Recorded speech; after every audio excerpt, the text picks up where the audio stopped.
Welcome back, night wanderers, to Nakora Nights. Deep in Arizona lies the Petrified Forest, beautiful, silent, and hiding secrets. The stones you see aren't just ancient wood, they're witnesses to horrors no one dared to tell. Tonight we're uncovering 10 true Petrified Forest horror stories, encounters from hikers, rangers, and travelers who came face to face with the unexplainable, shadows moving among the petrified trees, whispers echoing from rocks that shouldn't make a sound, figures appearing at night and vanishing before dawn. Before we step in, I want to know, where are you watching from right now? And what time is it where you are? Because some of these horrors only happen after sunset.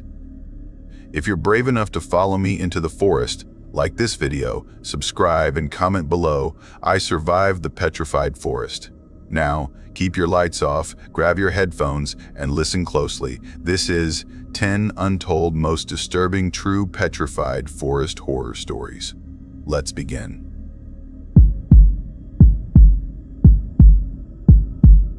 I always thought silence was harmless. I used to crave it, especially after years of city noise drilling into my skull day and night. But silence changes in the desert.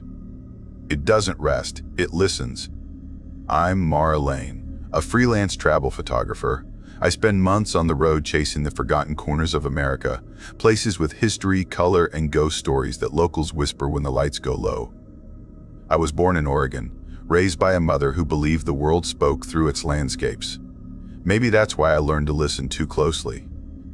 Last spring, I decided to visit Arizona's Petrified Forest National Park. I'd been saving for a better lens, but a rumor about strange shadows near the old Rainbow Forest Trail caught my curiosity. A fellow photographer online claimed he captured something that looked human, frozen mid-step among the stone trees. He never posted the image again. Said it corrupted the memory card. The park had a strange pull, like it wanted to be seen but not touched. The locals near Holbrook told me the same thing. Never whistle after dark because the wind will whistle back. They said the land remembers those who disrespect it, that the stones weren't trees but bodies, travelers who stayed too long. I laughed politely, but their eyes didn't. I arrived on a Friday evening, the sun bleeding orange across miles of cracked desert. The air shimmered with heat, even as the wind turned cold. Every piece of petrified wood glowed under the fading light, like ancient bones scattered under a dying sky. I set up my tent near the visitor's overlook. There were only 2 other cars in the lot, both gone by sunset. The silence came fast. No hum of insects, no rustle of brush. Just the dry rattle of wind dragging dust over stone. I checked my gear, made tea from the camp stove, and watched the horizon turn violet. I told myself this trip was about photography, not ghosts. But when night came, I couldn't shake the feeling that the land was breathing around me. I fell asleep listening to that breath, shallow and uneven, like something learning to mimic me. When morning came, the world looked older. The forest of stones shimmered under the sun, each log cut into perfect segments, as if nature had forgotten how to finish its work. I took photos until my hands ached, moving deeper into the trail where signs warned not to stray off path. The stillness was overwhelming, a silence so heavy it pressed against my chest. By noon, I reached a ridge overlooking the dry basin. I stopped to check my shots. Everything looked perfect, sky sharp, texture rich, until one photo made my stomach drop. Behind a row of stone logs stood a figure, blurred, dark, taller than any person should be. I zoomed in. The pixels warped, refusing to focus. The shape was bent, as if the spine curved backward. For a second, I thought it was a trick of shadow, maybe a tree remnant or a rock formation. But the next photo showed it again, closer, as if it had shifted while I blinked. I tried to shake it off. The desert plays tricks, I told myself. Heat, light, fatigue. I deleted the shots, took a deep breath, and walked farther. But the air felt wrong. Every step made the wind whisper. I couldn't tell if it was inside my ears or behind me. At 3:12 p.m., I reached an old cracked sign half swallowed by sand. The words were barely legible, something about restricted area. The map said nothing about it, but the trail beyond looked tempting, untouched. I hesitated for maybe 10 seconds before curiosity won, as it always does. The ground changed fast. The sand felt heavier, darker, like walking over buried things. My footsteps echoed too long, as if the earth had hollow spaces underneath. Then, I noticed something strange about the petrified logs. Each one leaned slightly toward the same direction, all pointing east, toward the heart of the basin. When I lifted my camera again, the viewfinder flickered. Static rolled across the screen. I smacked the side of the lens, thinking it was dust. Then I saw movement, just a flicker, something sliding between the logs in the distance. My throat went dry. The figure was back. I froze, staring through the camera, watching it tilt its head slowly toward me. The sun was behind it, so its features were drowned in glare, but its outline was long arms, too thin, and a stillness that didn't belong to anything alive. The wind stopped. Everything went silent again. Then, faintly, I heard it whistling, soft, broken, like someone trying to copy the sound of the wind but getting it just a little wrong.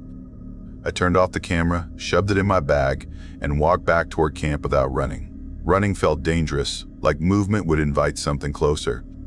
By the time I reached my tent, the sky had turned copper, the sun slipping behind a line of stone silhouettes that almost looked human.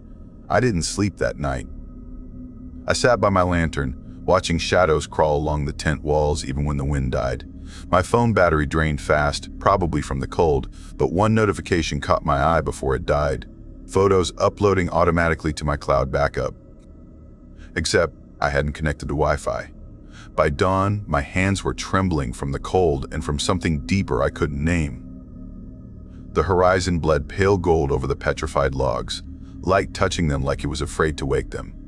I packed in silence, forcing my breathing to stay even, pretending nothing strange had happened. When I powered up the camera, the battery was full again. That shouldn't have been possible. It had drained completely last night. My first thought was relief. The second was dread. I opened the gallery to review the pictures. The first view looked normal: sunset, my campfire, empty desert. But then came a photo I didn't remember taking. It was a shot of me sleeping inside the tent, the lantern glowing beside me. The angle was high, as if taken from outside through the thin fabric. I stared until the desert around me vanished, my ears filling with my own heartbeat. I deleted the image, but when I scrolled again, it was still there. The locals' words returned: never whistle in the park after dark because the wind will whistle back. Maybe the camera wasn't broken. Maybe it was listening. I told myself I'd stay only one more day, capture a sunrise, drive out, and never speak about it. The park was too still, too ancient, and I felt like an uninvited guest in something sacred.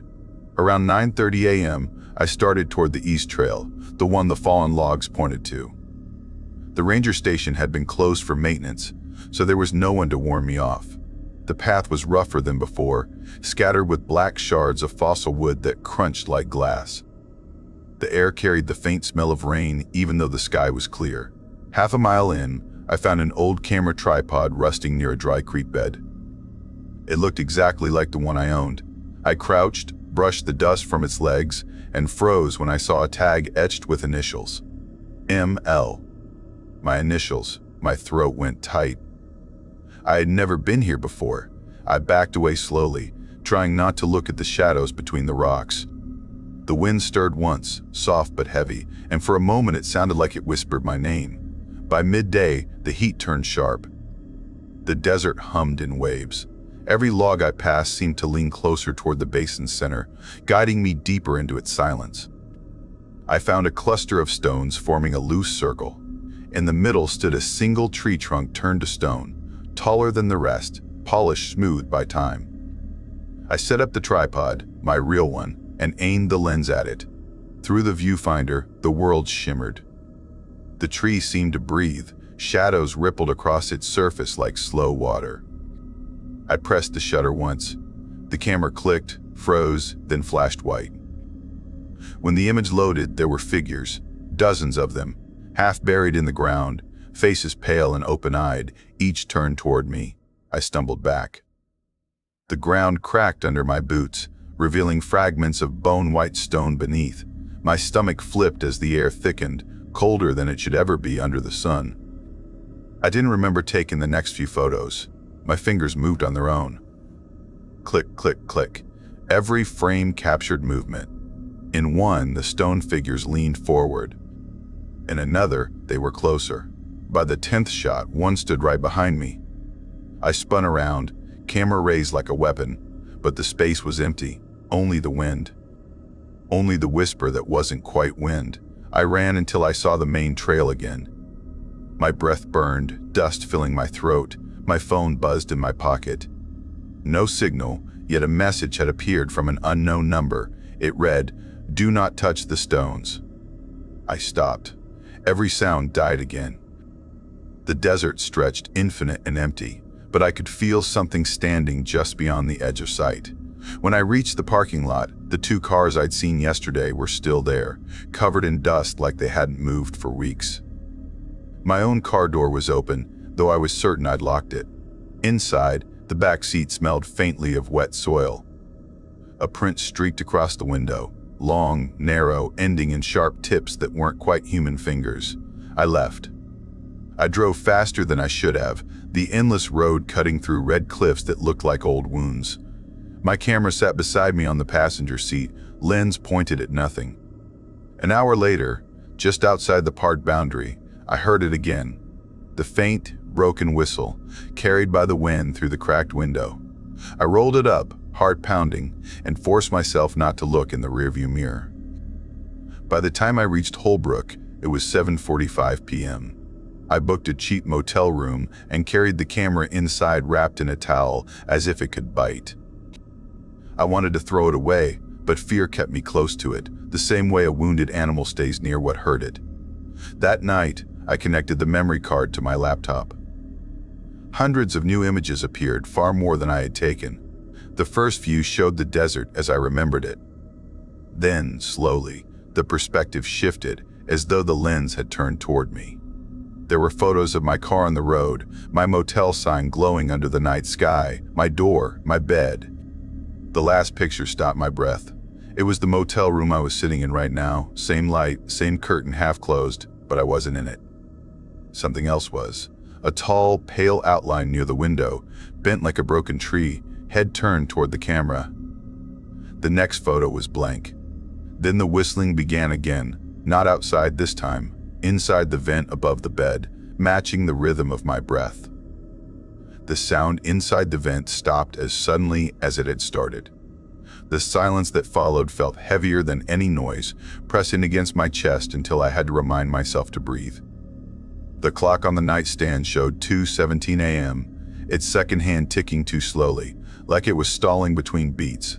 I told myself I was imagining things, that the photos were tricks of exposure or reflection, but the air in the room disagreed. It moved in slow waves, cold near the floor, hot by the ceiling, breathing in patterns that matched my pulse. I unplugged the camera and sealed it in my backpack. The zipper's rasp sounded too loud. Every movement seemed to wake the room. When I looked toward the curtain, it shifted slightly, though no air came through the window seam. My instinct said, "Leave now, drive until the sun came up." But curiosity, that same poison that dragged me into the forest, whispered otherwise. If I ran without understanding, it would follow. Things like this always do. I switched on the laptop again. The screen glowed pale blue across the sheets. There were more photos now, new ones taken seconds ago. The first showed the camera lying on the floor where I'd dropped it. The next, the curtain. Then the last, my face leaning toward the screen, though I hadn't moved. I slammed the lid shut. The light under the laptop blinked once, then off. The whistling returned, soft, uncertain, as though it was waiting for an answer. I pressed my palms to my ears and whispered a promise to no one. I wasn't going back. By dawn, I was on the road again, heading west. The desert light returned, gold and cruel, flattening everything into one endless horizon. After 50 miles, I stopped at a diner. The waitress asked if I was coming from the park. When I nodded, her smile faded. She said a woman had gone missing there 2 months ago, a travel vlogger who filmed herself touching one of the standing stones at sunrise. Her last upload had only one phrase: "Don't touch the stones." I felt the world tilt. My tea went cold between my hands. When I reached the next town, I pulled into a small library with free Wi-Fi. I had to know. I searched the woman's name, and the first image that appeared made my throat close. Her camera bag, her tripod, her initials, same as mine, ML. I left the library shaking. The sun burned white overhead, and for a moment the street looked made of glass. Every reflection carried a thin figure standing a step behind me. That night, I checked into another motel far from the desert. I told myself the camera was cursed, or haunted, or something simpler, maybe a glitch of light that drove people insane. I wrapped it in a towel and buried it in the dumpster behind the building. Sleep came slow, full of static dreams. When I woke, sunlight poured through the blinds, and for the first time in days, I felt almost safe. I packed my things and reached for my phone. A new notification waited. One item uploaded to cloud. I opened it. The photo showed the motel parking lot, empty except for one figure walking away, shoulders bent against the sun, camera bag slung across her side. Me, only I hadn't stepped outside yet. I looked toward the window. The glass shimmered as if heat pressed against it from the wrong side. The wind outside began to whistle, low and uncertain, trying to find the right note. I left the phone behind and ran, never looking back. I drove until the desert turned to mountain, until the red earth disappeared from the mirrors.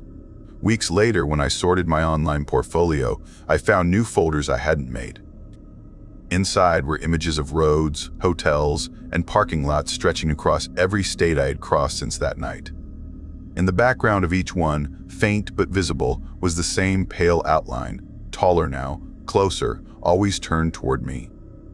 I stopped traveling after that, sold my gear, kept only a phone for work. I moved to a city where the wind could get lost among buildings, where no one listens for its answers. Sometimes at night, when traffic fades and the world finally grows still, I hear it again, soft, patient, trying to remember the tune of my breath.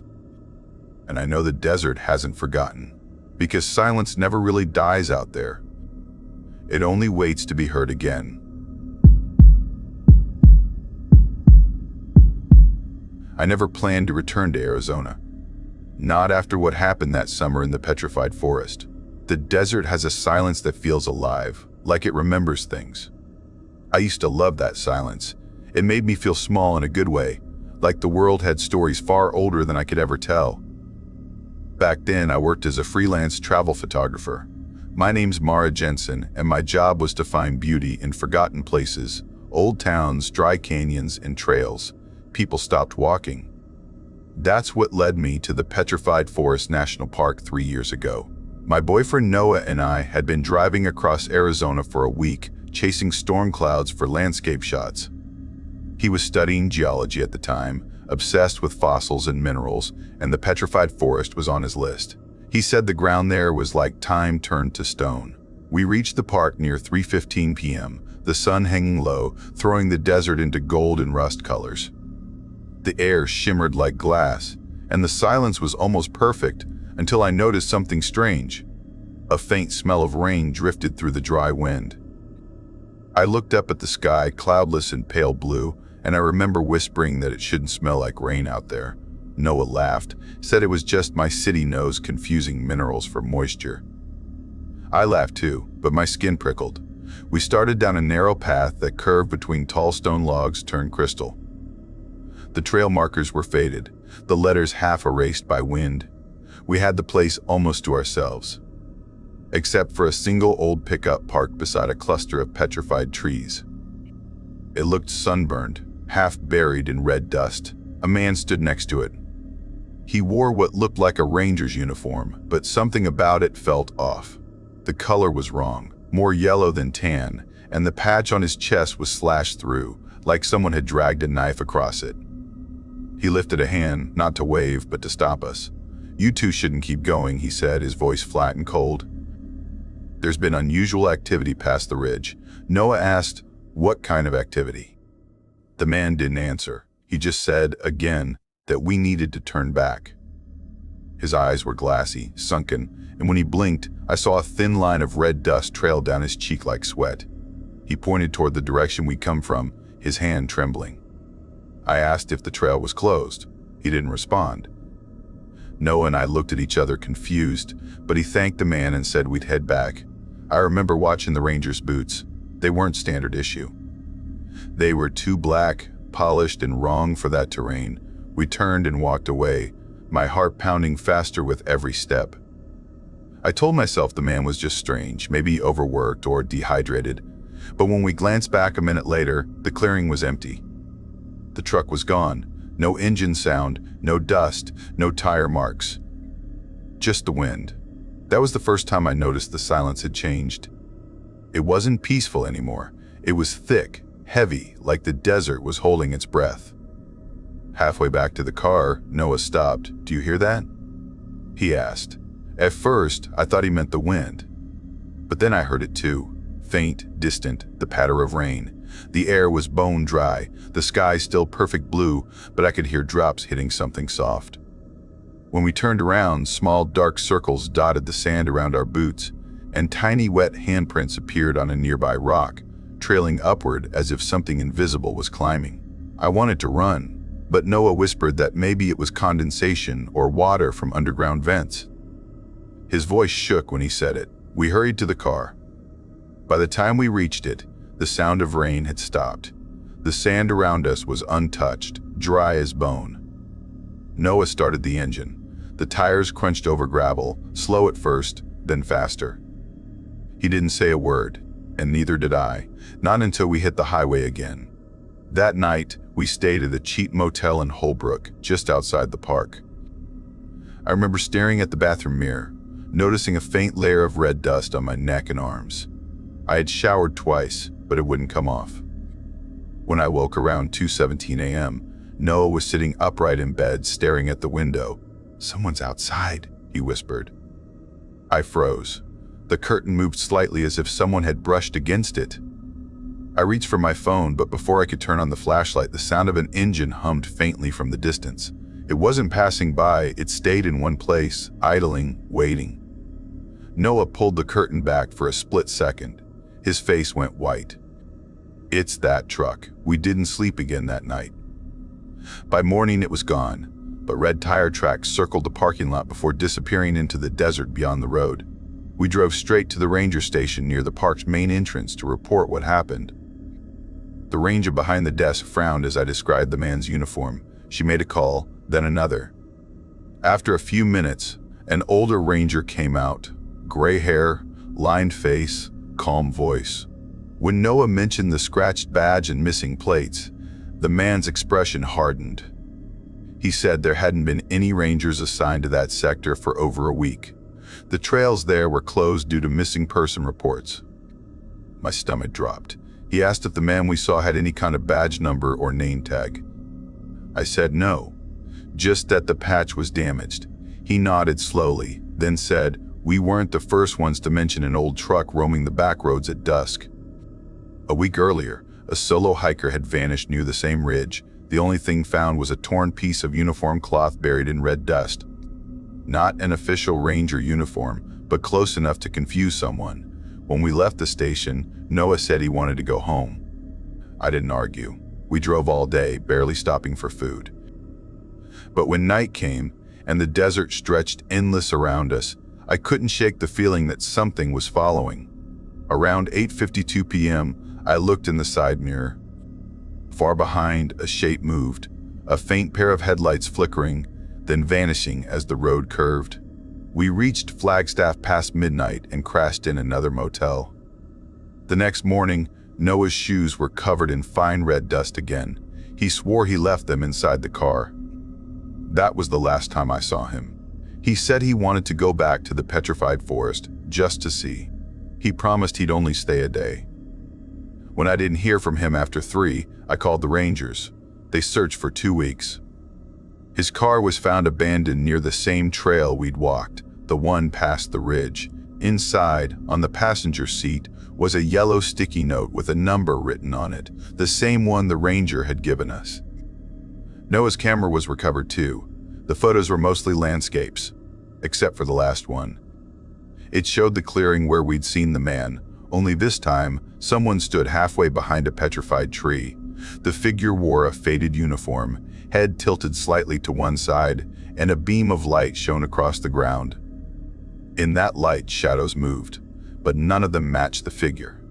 Sometimes I think about that moment when the man told us to turn back, the way his hand trembled like he was fighting something we couldn't see.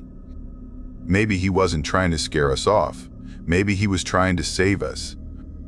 Even now, years later, every time I drive through desert roads and catch the scent of rain under a cloudless sky, I can't breathe. I check the mirrors again and again, waiting to see that old truck behind me. And sometimes, when the wind goes still and the red dust starts to rise, I swear I can hear it. The low growl of an engine, somewhere out there, circling, waiting for the next trail to open.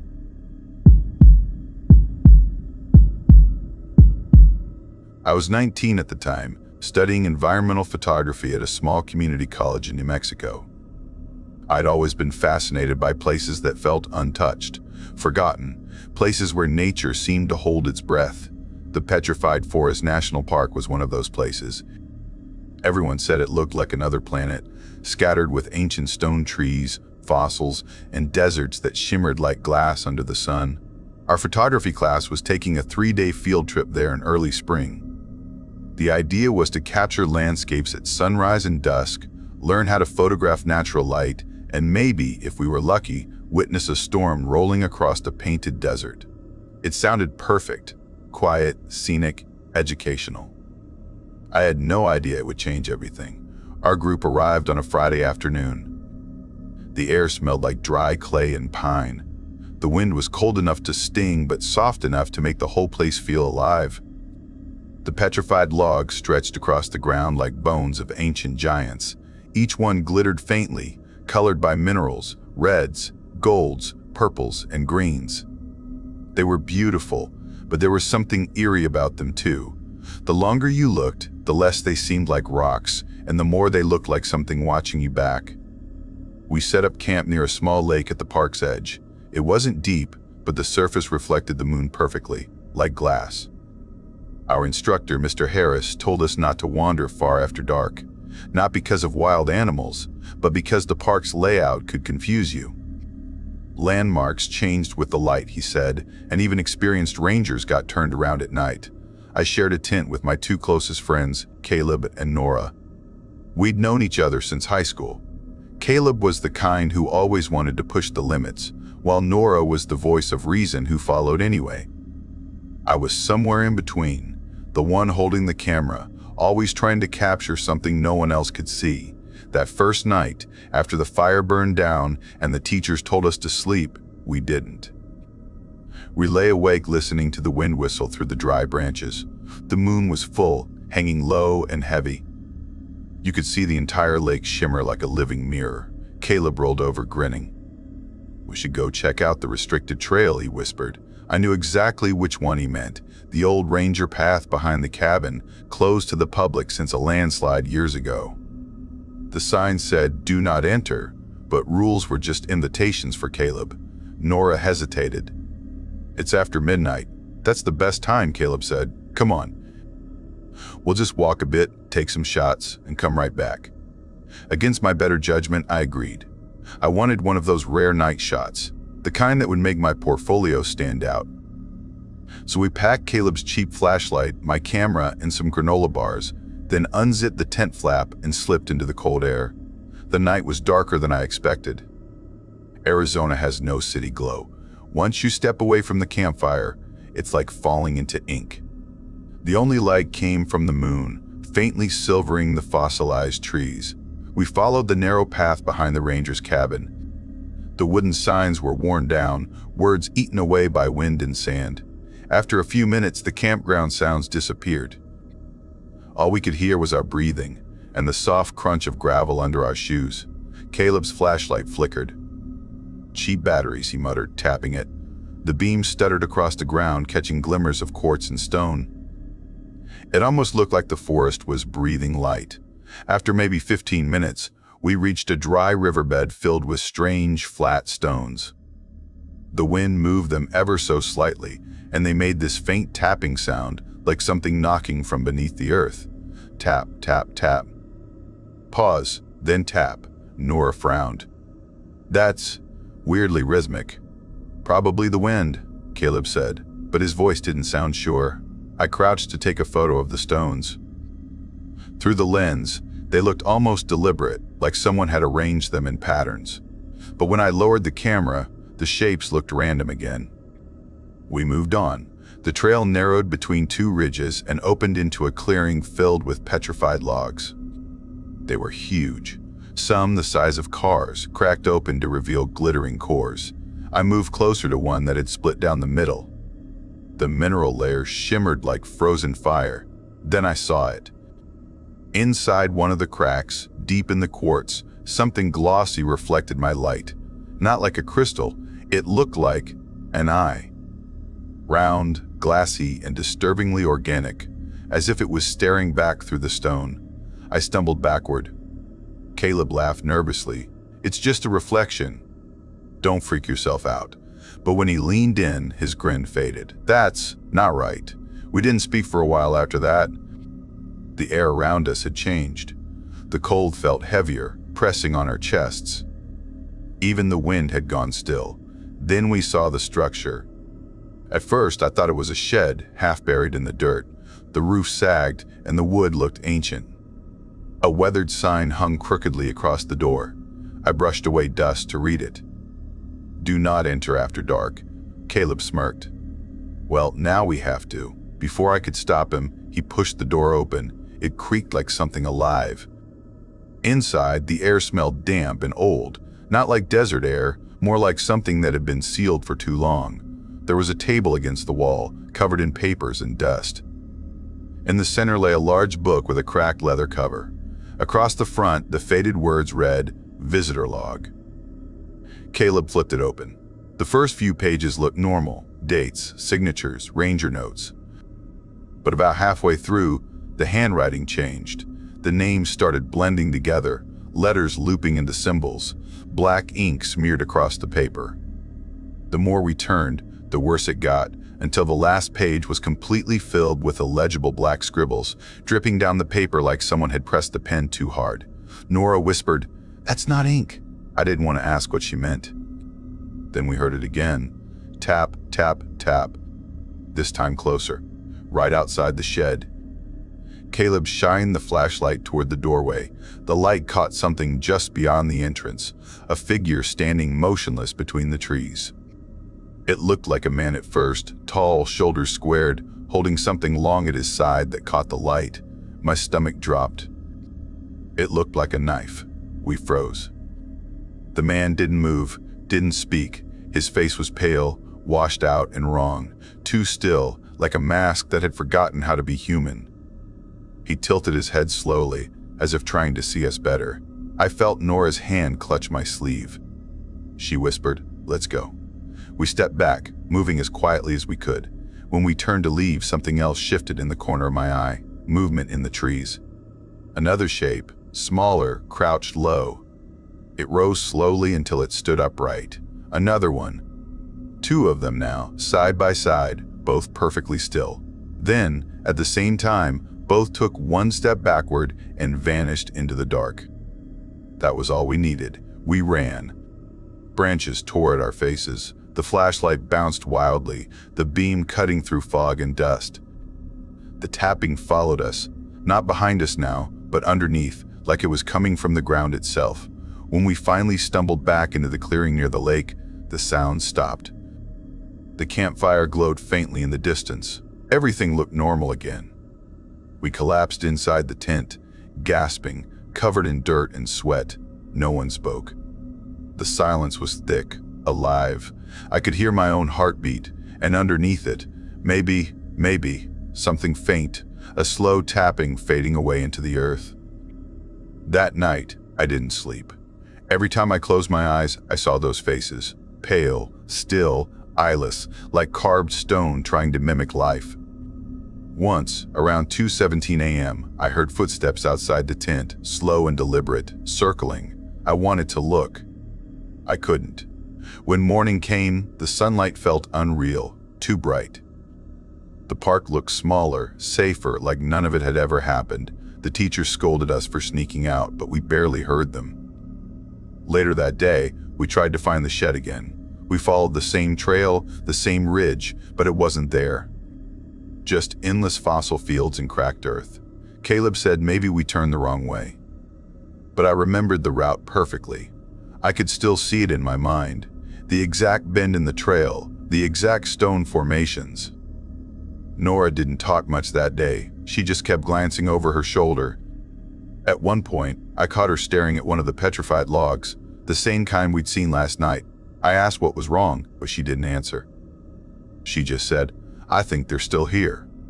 That night, we all stayed in our tent, lights off, pretending to sleep. The wind outside was steady, brushing the tent walls like fingers.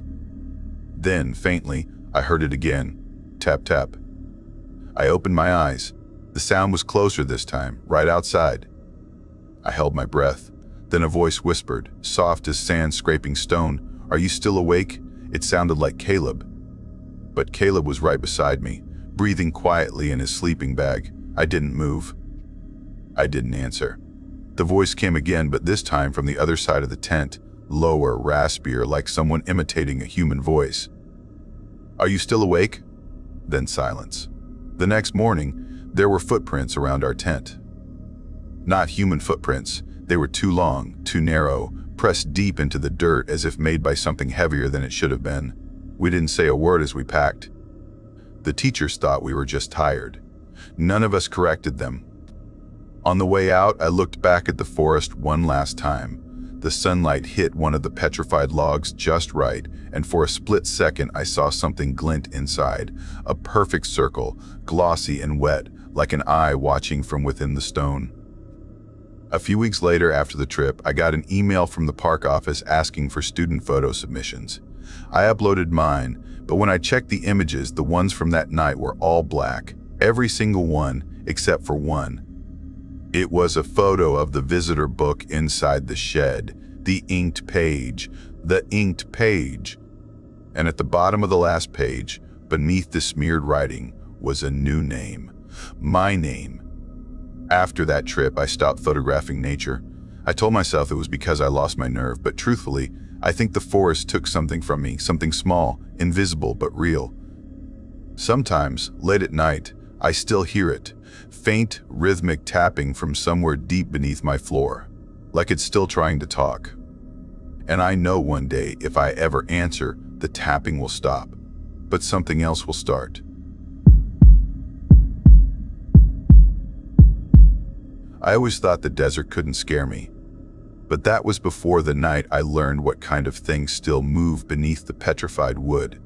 My name is Mara Lynn, and I work as a documentary filmmaker for a small outdoor magazine based in Flagstaff. My husband Derek teaches high school biology, though his heart has always been an adventure. He's the kind who climbs fences marked with warning signs just to see what's on the other side. We've been married for 8 years, and for most of that time, our favorite ritual has been taking weekend trips across Arizona's forgotten backroads. He says it keeps us sane. I used to believe him. It started one April weekend that was supposed to be simple. Just a drive through the edges of the Petrified Forest National Park, a quick camping trip, maybe some photos of the strange fossilized trees scattered like broken bones across the Badlands. The sky that morning was pale and washed out, the kind of sky that hides the sun behind thin clouds so the whole desert looks like it's holding its breath. I brewed coffee before sunrise, packed my camera gear, and tossed a few protein bars into the Jeep while Derek loaded the tent in his old field binoculars. We left by 7:45 a.m., the radio humming soft static between local stations. The road curved along dry gullies and sandstone ridges that glowed faintly gold in the morning haze. The air was cool, almost gentle, carrying the faint scent of creosote and dust.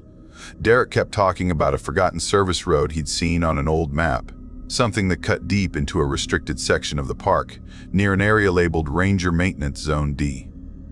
It wasn't open to visitors, but that only seemed to make him more interested.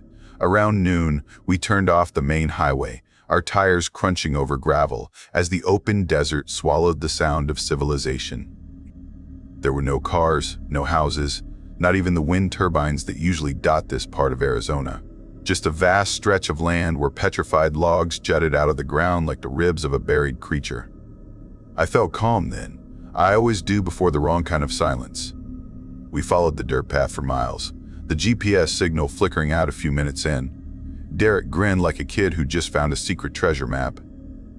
The deeper we went, the more the land began to close in tall rock formations rising on either side, the sun falling behind them until the Jeep moved through long strips of shadow.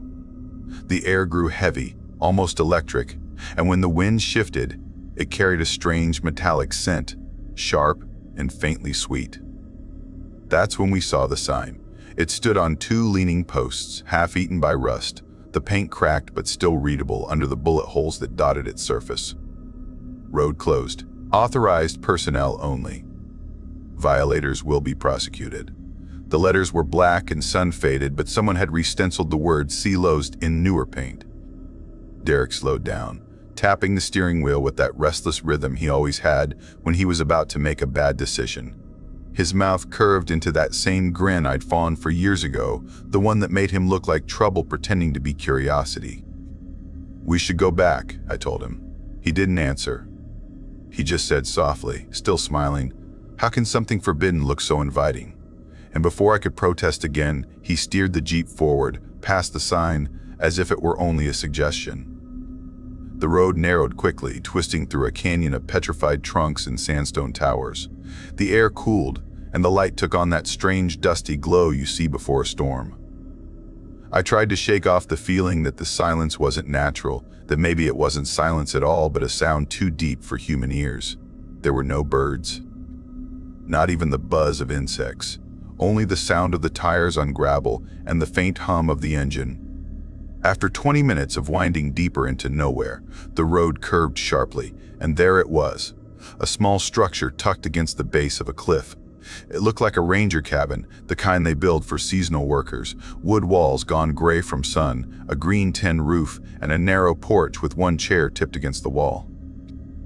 A white truck sat in front, government style but blank, no logo, no license plate, just that clean, official emptiness that makes you feel watched. A soft light glowed through the cabin window, even though it was early afternoon. We parked behind the truck. The air around the place felt thick and unmoving.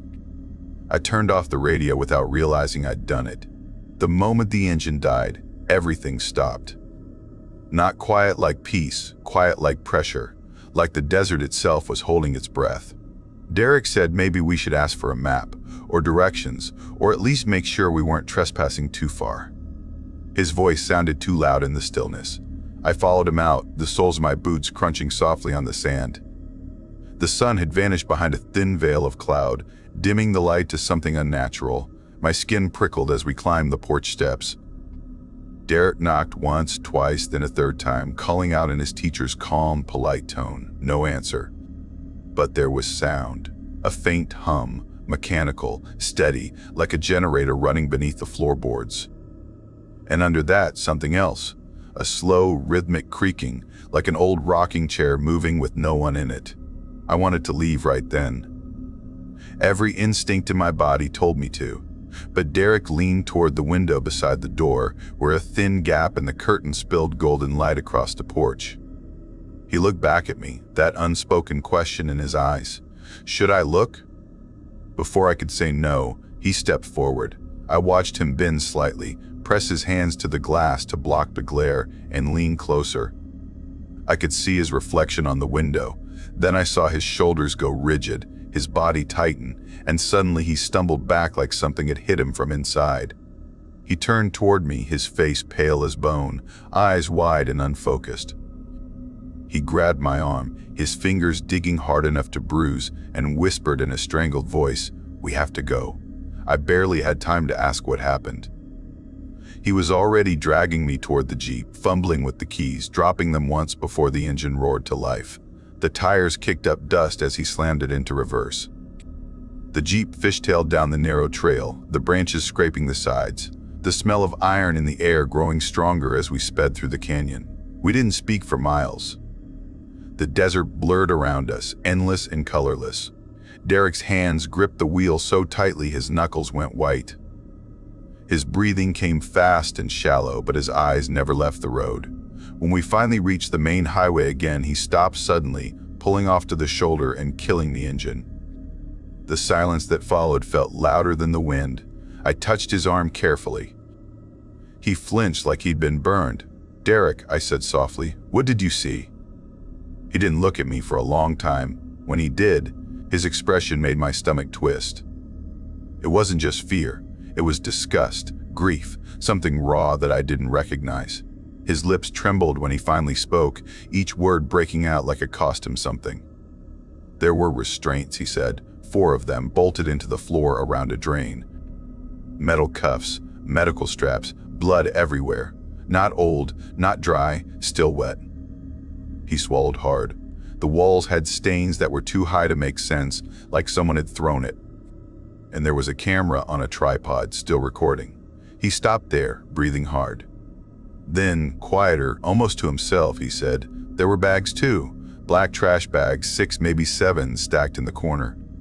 One of them had torn open. He didn't have to say what was inside.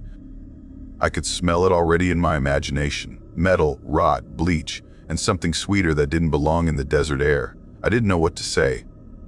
My brain refused to believe it. Then we heard it. The faint growl of an engine, echoing from behind us, from the road we had just escaped.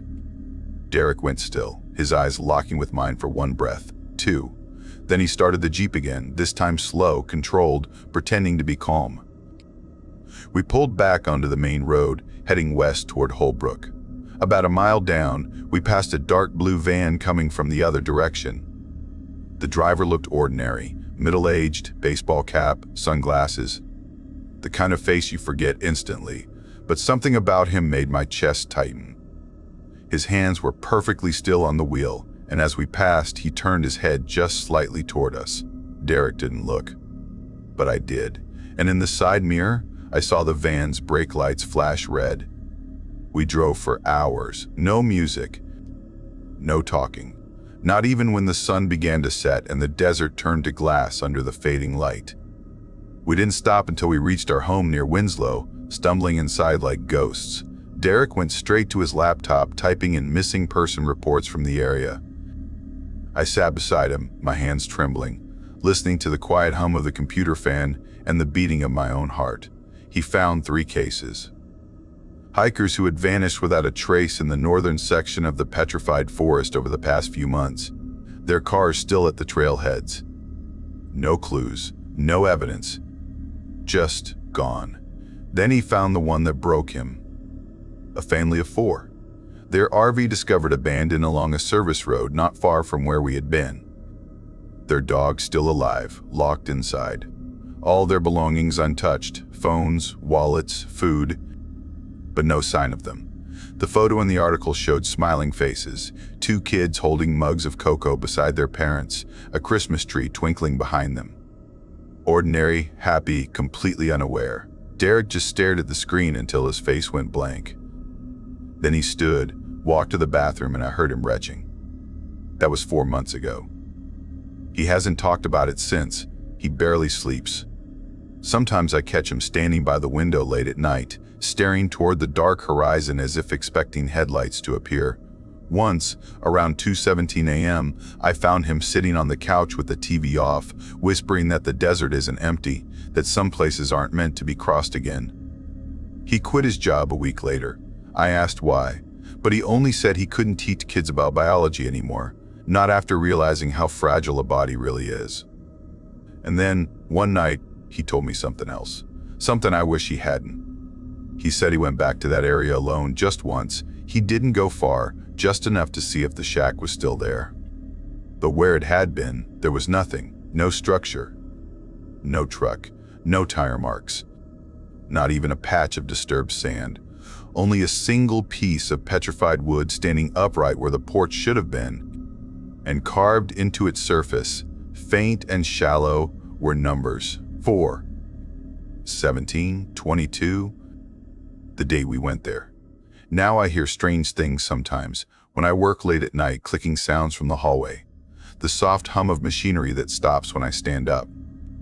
Once, I found dust on our front steps, shaped like tire treads. Sometimes, when I edit photos, I think I see shapes in the desert landscapes I've taken. A woman standing far in the distance, unmoving, her posture too rigid, her shadow too long for the time of day. She's wearing what looks like a ranger uniform. Derek says I'm imagining it, but he doesn't look at my photos anymore. Last week, a local ranger resigned without explanation. I overheard the news at a gas station. The clerk said the man had seen something out in the restricted zone, a woman who stood in the same spot for hours, facing him, wearing the same uniform he did. That night, Derek asked if we should move. I said yes, though I don't think it matters. You can't run from something that already knows your name. And sometimes, when the wind shifts through the desert, I can swear I still hear that hum. The sound of a generator running somewhere deep underground, hidden beneath a trail that doesn't exist on any map, waiting for someone curious enough to find it again. Because not every forest is made of trees. Some are made of things that remember. I always thought I could handle the desert. 2 lines. That's all it took to ruin that confidence forever. My name's Michael Rains, and before that June trip, I worked as a park safety instructor for a travel company in Flagstaff, Arizona. I trained people how to survive the wilderness, how to spot signs of dehydration, how to navigate using the sun, how to stay calm when you're lost. I guided groups through canyons, dry washes, and desert trails so often that I thought I understood the land like it was a living friend. But what happened in the Petrified Forest National Park taught me that some places out there don't want to be understood. That Saturday started out like a perfect father-son weekend. My boy Leo had just turned 14 and had been asking for a real trip, not another short day hike or roadside campout. His 2 best friends, Liam and Evan, were tagging along kids I'd known for years. I promised their parents it would be safe. A light 2-day loop through the north side of the Petrified Forest, where the colors of the desert glow red and violet under the afternoon sun. The forecast said clear skies, low 90s during the day, cool nights. Nothing dangerous. By late morning, we were deep in the trail, the boys laughing, trading snacks, and arguing about who'd win their next baseball game. Leo was trying to show off, pretending to be the guide, while Liam cracked jokes about desert ghosts, and Evan kept collecting bits of petrified wood even though I told him it was illegal to take any out of the park. We stopped by a shallow wash around 1:45 p.m. to eat lunch. The desert wind was dry, hot enough that even the shadows felt warm, and the sound of the wind through the brittle grass almost drowned out our voices. While we ate, I showed the boys how to fill their filtered bottles from a small muddy stream that wound between the rocks. Evan was the quiet one, always curious. He crouched low by the stream, watching the ripples like they were trying to tell him something. Liam was pretending to be a tightrope walker, balancing on a dead log that stretched halfway across the water. Leo sat beside me, stuffing the trash into a zip bag so we could pack it out later. Everything about it felt easy. Safe, familiar. Then I looked up, and Evan was gone. I thought he'd gone behind one of the big desert shrubs to use the bathroom. Totally normal. But when I called his name, the desert answered back with nothing but the dry rustle of wind. Leo stopped what he was doing, looking up with a frown. Liam laughed, said maybe Evan was trying to scare us. I didn't like the sound of that word scare. We started looking around, calling his name louder. The area was open desert with scattered rocks and petrified logs, visibility clear for at least 100 yards. No cliffs, no caves, nowhere to disappear. But Evan wasn't anywhere. Liam found his footprints first, small boot marks leading away from the stream toward a low ridge of colored stone. The pattern in the soles matched his new boots. I followed the prints for almost 50 yards until they curved behind a boulder the size of a van and stopped. Just ended, like the boy had walked into thin air. Leo's voice cracked as he shouted Evan's name again, the sound trembling across the hot stillness. Liam said it had to be a joke, that Evan was hiding somewhere behind the rocks waiting to jump out, but my gut said otherwise. Evan wasn't the type to pull stunts like that. I pulled out my phone, no service. not even one bar. The GPS app flashed and glitched, showing our position bouncing miles away, as if the satellite couldn't decide where we were. My old compass, the one I'd used for years, was spinning like a toy. That's when something inside me shifted. The air felt different, heavy, like the desert itself was watching. I told the boys we'd spread out but stay in sight, making a small grid search. Every minute I blew my emergency whistle, 3 short bursts, 3 long ones, the universal distress code I'd taught them earlier that morning. My whistle echoed strangely through the canyons, like it was coming back from places too far away. We searched for hours. The sun dropped low, painting the rocks in strange glowing reds and purples. Leo's breathing grew shaky. Liam stopped talking altogether, just kept following my lead silently. And then, sometime near 5:30 p.m., we heard it. 3 short whistles. 3 long ones, exactly like mine. Leo grabbed my arm so tight his nails dug in. He whispered that it was Evan, that he must have found the whistle and was calling us. Liam started shouting Evan's name, his voice breaking. The sound came from ahead, then behind, then from the right. We ran toward it, hearts pounding, branches of brittle desert brush scratching our legs. Every time we thought we were close, the whistle moved again, further, higher, circling us. Always the same pattern, always perfect timing, like something copying us but just out of reach. Night came fast, the desert cooling sharply. We couldn't keep searching in the dark, so I set up our small emergency shelter on a patch of flat sand beneath a petrified log. Leo and Liam huddled inside while I sat outside, flashlight sweeping back and forth across the rocks. The wind died. The silence was huge. Then the whistle started again, closer this time, 3 short, 3 long. It was steady, like clockwork. Every 10 minutes, Liam whispered that maybe Evan was lost and trying to find his way back. But I knew that pattern too well, and it wasn't random. The timing was too precise, too clean. Like something was using my own signal to draw us deeper. At one point, around 2:17 a.m., the sound came so close that the tarp above us trembled, as if air had moved right over it. I pointed my flashlight toward the noise, but there was nothing. Just the pale shimmer of stone and the long frozen shapes of ancient trees turned to rock. None of us slept. By dawn, my body felt stiff and hollow. The whistle stopped just before sunrise. The silence afterward felt worse than the sound had. We packed up fast, the boys moving mechanically. When we reached the trailhead hours later, Leo was pale, trembling. Liam threw up beside the truck before we even got inside.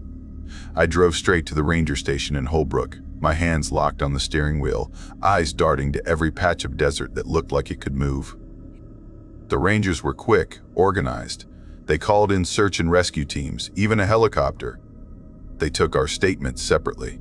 Leo and Liam got blankets and water while a ranger named Diane Ortega pulled me aside to check the records. Her face changed as she scrolled through her tablet. She told me that no other hiking permits had been issued for that trail in the past week. The wildlife cameras placed at the trail entrances showed no other people entering or leaving during that time, only us.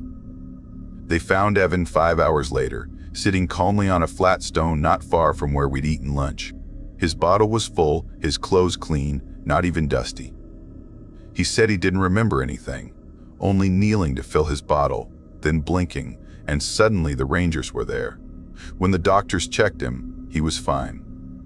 No dehydration, no injuries, nothing. Just a blank gap where nearly 20 hours of memory should have been.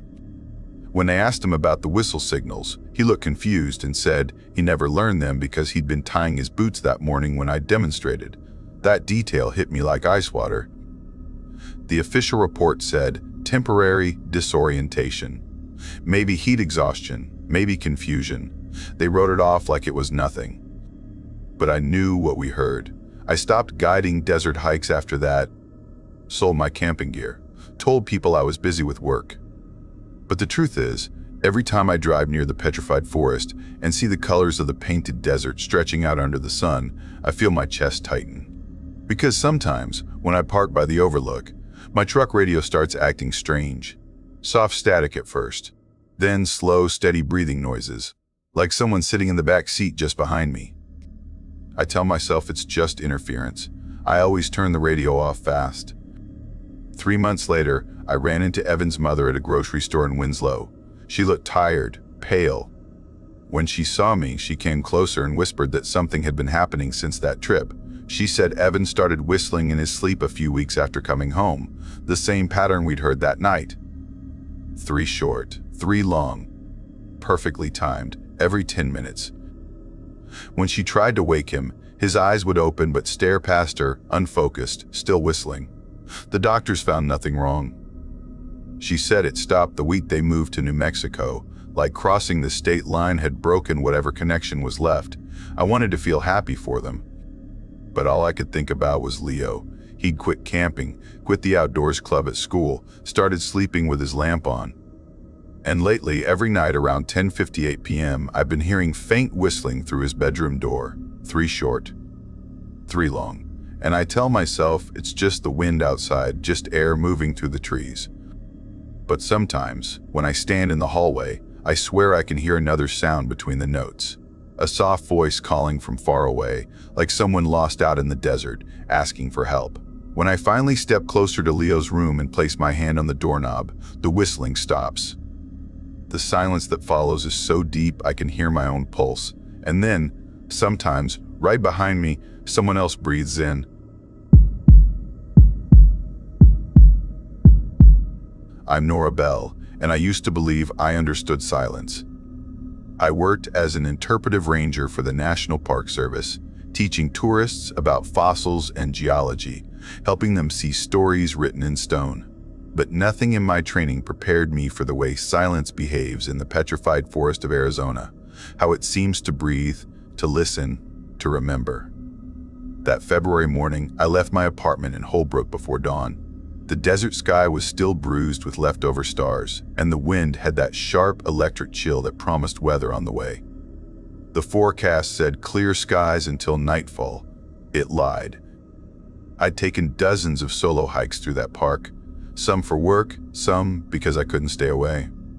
The trees there, frozen into shimmering quartz and jasper, had fascinated me since I was a kid. Millions of years old, turned to stone, yet somehow still standing. You start to wonder if maybe some part of them never really died. The visitor center was empty when I arrived. No cars in the lot, just mine.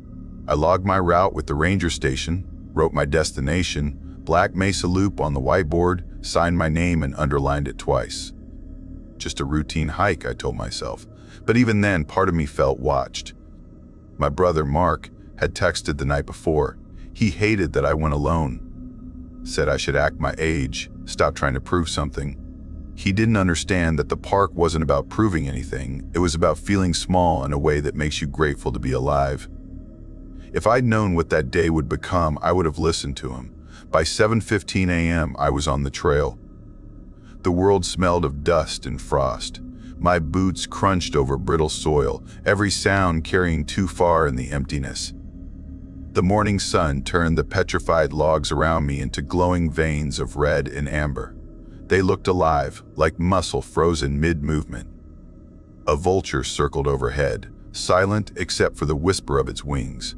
Halfway through the first mile, I noticed something strange.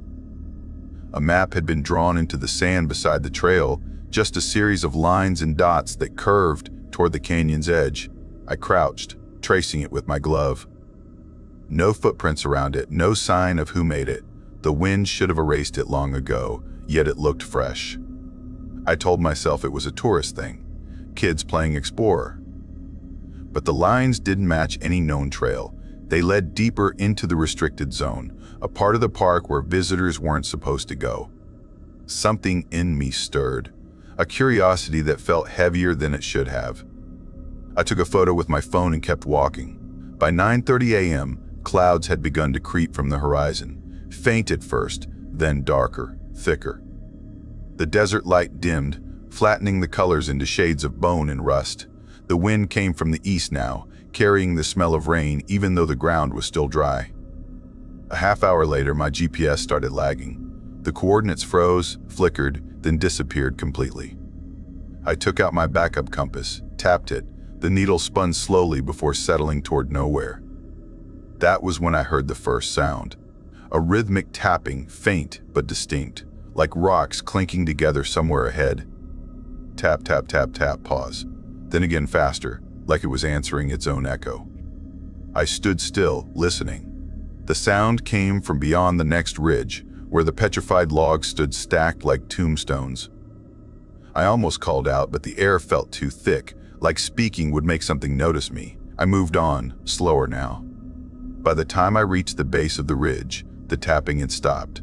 The silence returned, and with it, the sense that I was being observed.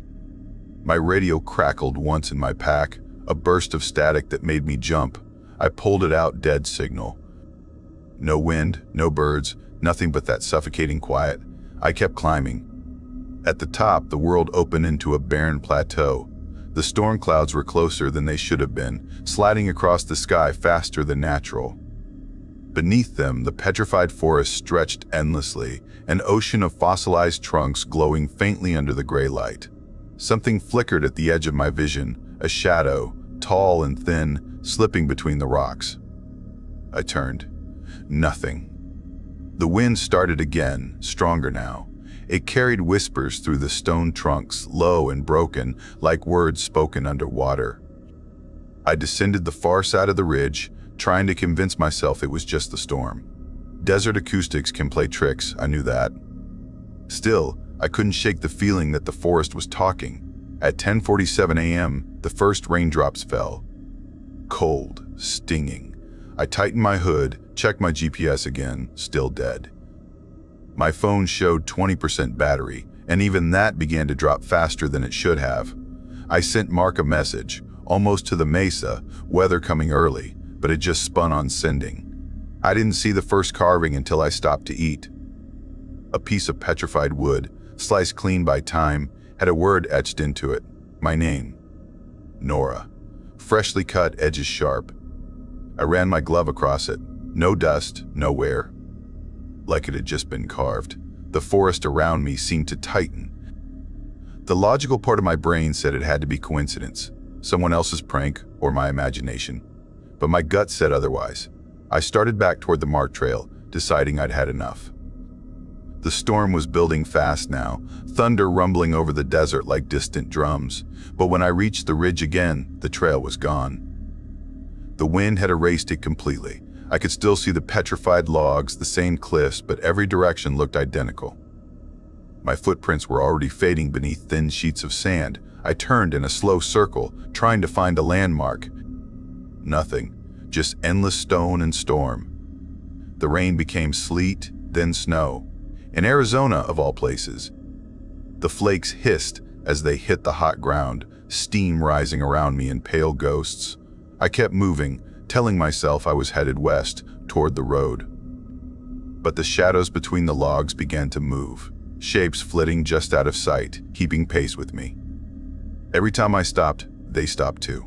At one point, I thought I saw a hand, a dark, brittle shape curling around the edge of a log. But when I looked straight at it, there was nothing there. I tried to radio the station again. Static. Then, through the noise, a voice. My voice. It whispered my own words back at me from earlier. Almost to the mesa, weather coming early, then silence. I dropped the radio and ran.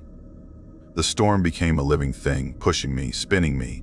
Lightning cracked across the plain, striking a petrified tree not 10 feet away.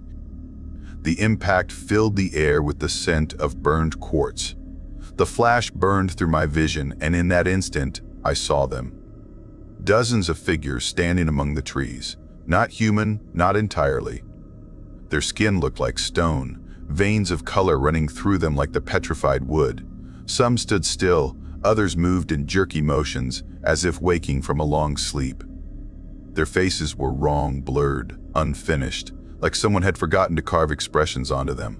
The tapping sound returned, louder now, coming from everywhere. Tap, tap, tap, tap. I stumbled backward, tripped over a log, and slid down a slope into a shallow ravine. My knees hit hard, sending pain up my legs. I crawled behind a boulder, breathing through my scarf, heart hammering so loud I thought it might give me away. For a long time, I didn't move.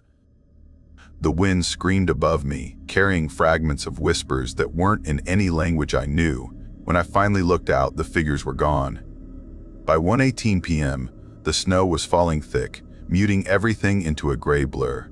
I tried to retrace my steps toward higher ground, hoping to see the highway, but the world had changed shape. The formations I knew were gone, replaced by jagged ridges that shouldn't have existed.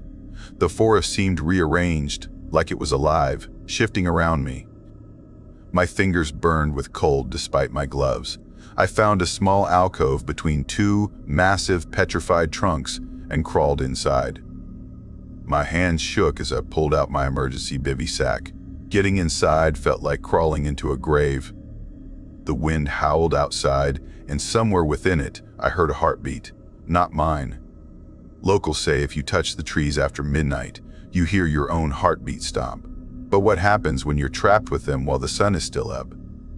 Inside the thin shelter, time collapsed. My watch had frozen at 2:17 p.m., though I could still see daylight leaking through the cracks. I waited, listening to the storm, waiting for it to pass. It didn't. The temperature dropped fast. My lips went numb, my hands stiff. I cracked open chemical hand warmers and pressed them to my skin, whispering to keep myself awake. But the forest whispered back, and this time it used my brother's voice. "Nora," it said, "you shouldn't have come alone." I bit my tongue until I tasted blood, but the voice didn't stop. The bivy sack began to vibrate, subtle at first, then stronger, like something heavy was moving outside. I peeked out through a tear in the fabric. The petrified trees were glowing faintly under the stormlight. Their surfaces shimmered like wet glass, veins of color pulsing beneath. The ground trembled. The air smelled of iron. One of the figures was standing 10 feet away, motionless, facing me. Its skin was the color of ancient jasper, streaked with red and gold. It tilted its head slightly, as if studying me.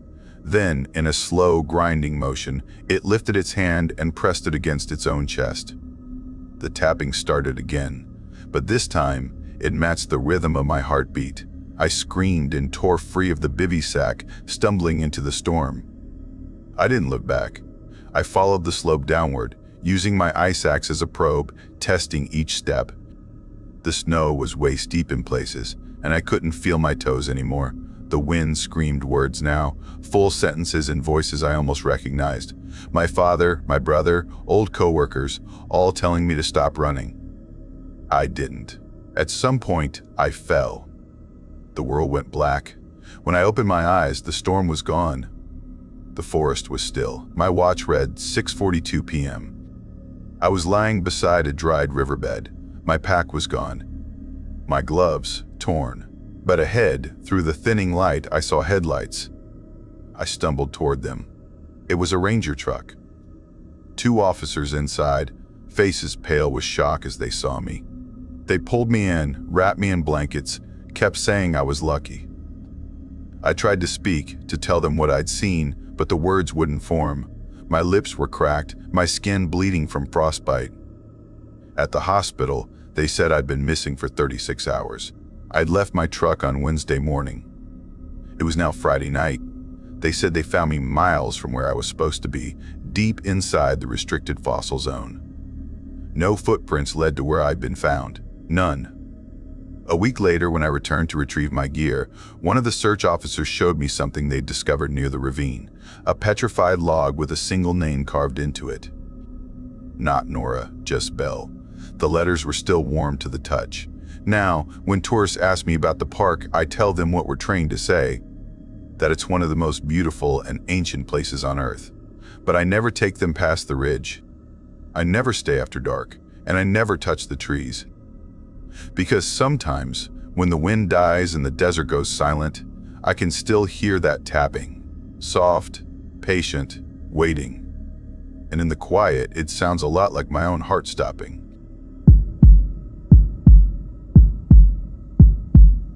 I remember the first time I saw the desert sky over Arizona. It looked endless, heavy with orange dust and fading light, like the world was holding its breath before something terrible happened. That November had been rough for me. Classes at the university and Flagstaff were wearing me down, and when my roommate Mark suggested we ditch our Friday lectures and take a quick road trip out to the Petrified Forest National Park, I said yes before he even finished the sentence. I was 21, buried in exams and caffeine, desperate for quiet, and the idea of wide-open silence sounded like medicine. We left before dawn, the kind of dark where the world feels like it hasn't started yet, loading up Mark's old red Tacoma with a couple of backpacks, some trail mix, and bottled water. He swore he knew the back roads better than Google Maps, said he wanted to show me this section of the park that wasn't on the tourist maps anymore, an old trail where the petrified trees stood taller and stranger than anywhere else. The radio barely worked that far out, so he played his scratched playlist through a small speaker, some old indie songs that skipped whenever we hit a bump. I leaned against the window and watched the desert change color, gray turning to gold, then to that deep rust that Arizona wears like a scar. It took us 4 hours to get there, passing through towns that looked forgotten. Single gas stations standing alone in the sun, paint peeling off their signs. The parking spot he picked wasn't official, just a flat area beside a dry wash with enough room for 2 cars. But we were the only ones there when we pulled in around 9:30 in the morning. The wind was dry and sharp, carrying the smell of dust and stone, and the silence felt almost too still, like sound didn't want to stay there for long. The trail started behind a wooden post, half buried in sand, the name carved so faintly it was almost gone. Mark strapped his camera around his neck, said he wanted to take a few shots for his art portfolio, while I pulled on my hoodie and adjusted my hat against the sun. We walked for maybe 20 minutes, the ground crunching beneath our boots, the petrified logs glittering faintly where sunlight hit their cracked surfaces. The place didn't feel real, like time had stopped, and even the wind was afraid to move. Then we saw something that broke the rhythm. A white shape fluttered against a petrified log about 50 feet ahead, the only movement in the stillness. At first, I thought it was a scrap of paper or trash, but as we got closer I saw that it was a mask, thin paper, maybe the kind kids wear on Halloween, tacked to the wood with a rusted knife. The mask had wide, hollow eyes, and a smile drawn with shaky black lines. And just below it, stabbed by the same knife, was a folded note.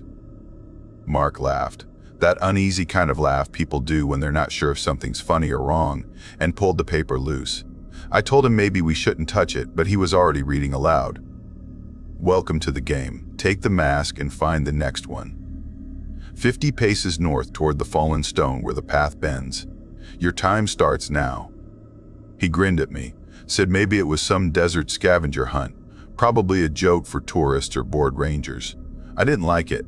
The handwriting looked rushed, desperate almost, but before I could argue, he yanked the knife free, stuffed the mask into his pack, and started counting out loud. I followed him, of course. I didn't want to be alone out there. 50 paces later, we came to a slope where a massive petrified log stretched over a dry ravine like a bridge. On the other side, hanging from a brittle branch, was another paper mask. This one had a jagged mouth drawn in red ink, and a second note pinned below it. "Good job. Keep going. The next mask waits at the circle where 3 paths meet. Don't stop now." Mark was excited, said this was genius, that whoever made it really went all in. I didn't say anything. I was too busy noticing that something had changed. The air felt thicker, heavier. There was no sound at all now, not even the wind. The whole desert had gone still. And then I saw it. Maybe 20 yards away, near a formation of pale stones, someone was standing completely motionless. They were wearing desert camo gear blending into the sand, face covered by a mesh hood. I grabbed Mark's arm and pointed. He squinted into the glare, frowned, and said it was probably a ranger or some hunter, but I knew better. Rangers don't just stand and stare like that. The figure didn't move, didn't even shift their weight. Mark called out, waving his hand. No reply. And that's when the smell hit me. Metallic, sharp, like iron. Like blood baking in the sun. It drifted from somewhere beyond the petrified log bridge, from the direction the note wanted us to go. I felt my stomach twist. Mark's smile vanished. We both stood there, breathing too loud, waiting for something to happen. Then the figure began to move. Slowly, not toward us but sideways, sliding through the rocks with unnatural precision, every motion too smooth, too silent. Then it stopped again, facing us. And another one appeared behind us. Same camo, same stillness. We were boxed in. Mark whispered that we should go back, now. Forget the game. And we started walking fast, trying not to break into a run, hearts hammering so loud I thought they'd hear us. When we reached the spot where we'd found the first mask, there was a third figure standing right in the middle of the trail. This one was holding another mask, plain white, no face drawn, just empty. That broke us. We bolted off the trail, crashing through brittle shrubs, the desert tearing at our clothes. My throat burned from the dust, but we didn't stop, we just ran. I could hear Mark behind me gasping, stumbling, and I didn't dare look back. The worst part was the silence. They weren't chasing us. No footsteps, no shouting, nothing. Just the dry scrape of our boots and the rasp of our breathing. When we finally broke through the brush into the parking area, my knees almost gave out. The truck was there, sitting exactly where we'd left it. But the ground around it told another story. Footprints.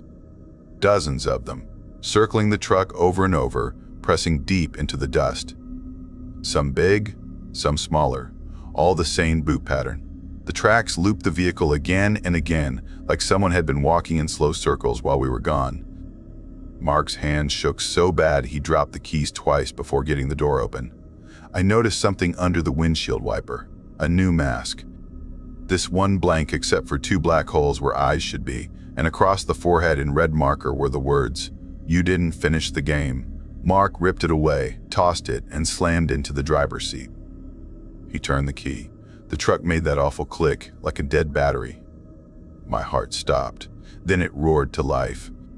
We sped off, gravel spitting behind us, nearly clipping a cactus as we swerved back toward the road.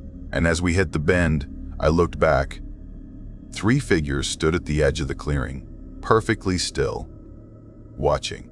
One of them raised their hand, holding another folded note. I didn't want to see what it said. We didn't stop until we hit the main highway nearly 40 minutes later, both of us shaking, the sunlight harsh through the windshield. We found a ranger station near Holbrook and told them what happened, showed them the masks we'd kept. The ranger, an older guy with deep wrinkles and calm eyes, listened politely, took our names, and said maybe it was just local pranksters. Said people sometimes set up creepy scavenger hunts to mess with travelers. But his expression changed when he heard which trail we'd been on. He told us that part of the park was closed years ago after a group of hikers vanished. Said their truck was found near a dry wash, doors open, no footprints leading away. The case was still unsolved. We didn't sleep that night. Mark stopped going to classes soon after, said he couldn't focus anymore. He'd wake up from nightmares hearing footsteps outside our apartment. By winter break, he'd dropped out entirely and gone back to live with his parents near Prescott. I transferred the next semester, told everyone it was for a better program, but the truth was, I couldn't handle Arizona anymore. The desert felt like it was watching me. 3 months after I left, I got a message from an unknown number. No text, just an image, a petrified tree, and pinned to it, a paper mask. Hollow eyes, no mouth, and in the background, blurry but clear enough, was the small apartment building I'd just moved into 2 weeks earlier in New Mexico. I went to the police. They said maybe it was a prank, maybe an old friend messing with me. But how would they know where I lived? That was 3 years ago. I've changed my phone, my job, my city twice since then. I work now as a receptionist at a dental office, fluorescent lights, endless chatter, safe and boring. But every so often, I get that same feeling again, that stillness, that silence too deep to be normal. Sometimes, when I park my car late at night, I notice footprints in the dust around it. Perfect circles, like someone's been walking round and round. The masks never came back. Not yet, but I know better now. Games don't end just because you stop playing. And sometimes, when the wind cuts through the desert just right, I swear I can hear it whispering through the petrified trees, dry voices calling me back, asking if I'm ready to finish what I started.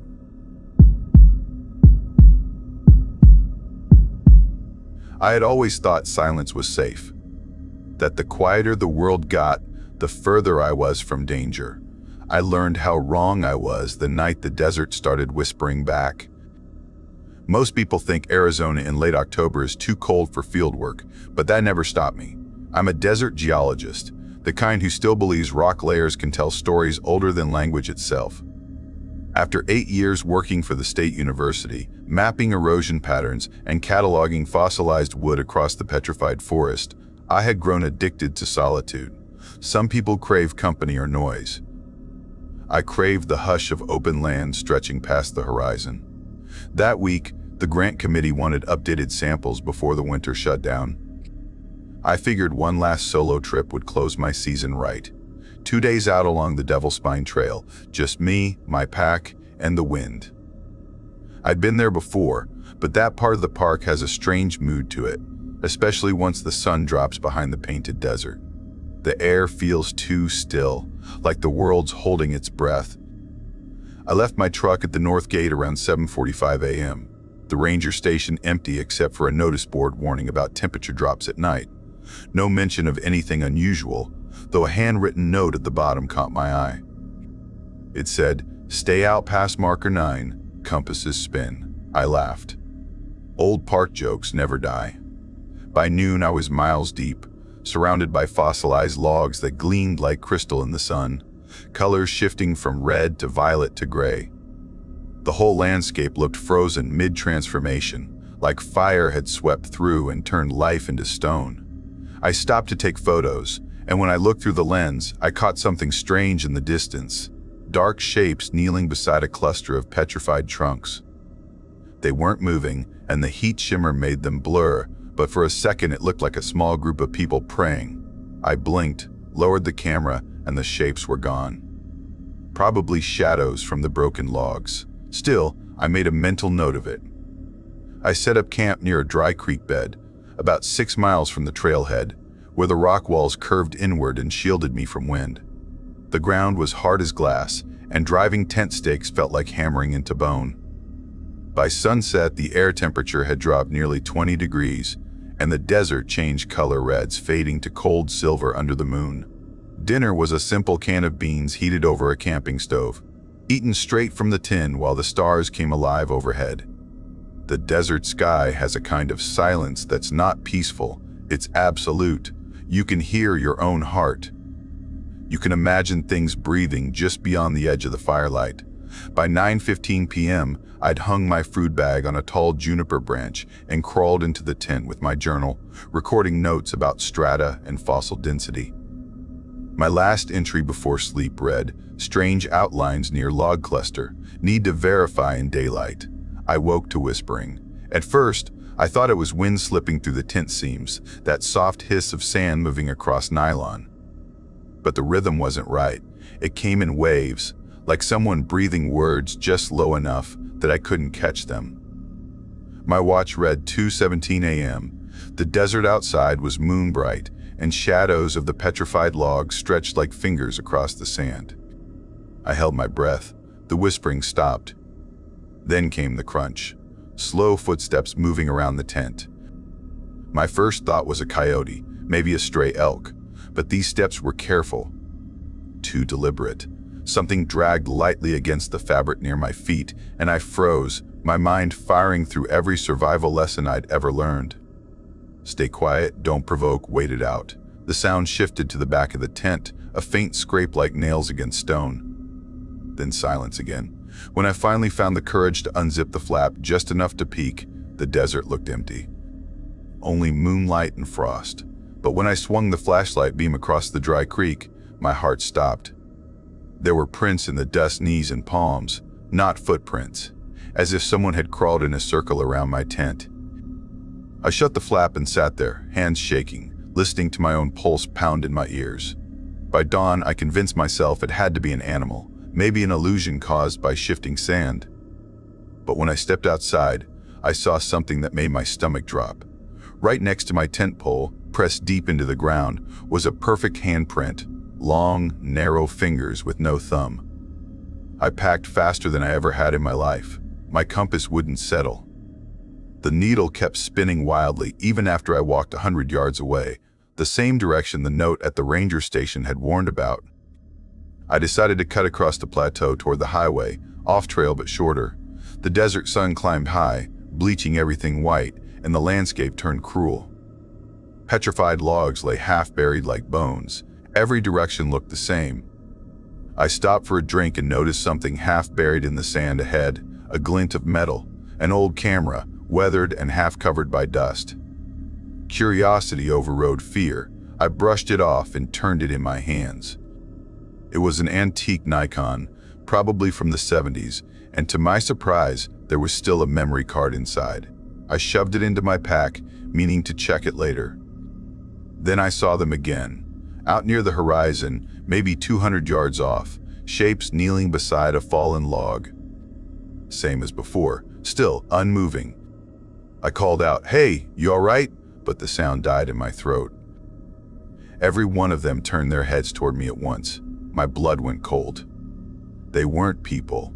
Their faces were pale as sand, hollow where the eyes should have been. I blinked, and the figures crumbled into dust. I ran. The plateau blurred beneath my feet, but no matter how far I went, the landscape refused to change. The compass spun, the GPS flickered nonsense.